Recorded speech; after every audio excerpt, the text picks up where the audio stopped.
My name's AmyAustinHolmes. I'm a professor at the American University in Cairo, and I'm currently a fellow at the Woodrow Wilson Center. Well, I think that Iraq as a whole and the Kurdistan region and Kirkuk, of course, have gone through a very difficult time since the referendum. I think what happened in October was not really expected. That was my understanding when I visited Iraq and the KRG in July, so just a few months before the referendum was held. I think nobody that I spoke to anyway expected that there would be these sort of dramatic turn of events.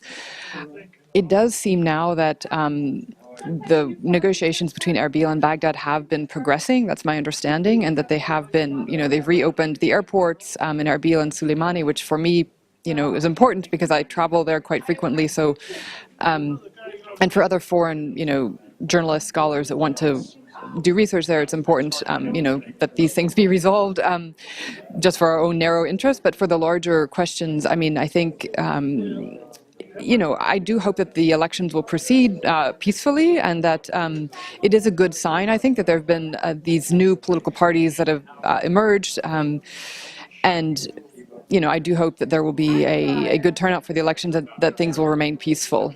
Well, in fact, John Bolton had published an article just after this referendum in early October where he criticized the State Department for the fact that the State Department, did not support the referendum, and that he thinks that was a mistake. So whether now that he's, in the government, a close advisor to President Trump, whether or not, he will maintain that position, I don't know, but he is on the record in the past as having been supportive of the referendum and of Kurdish interests and Kurdish rights.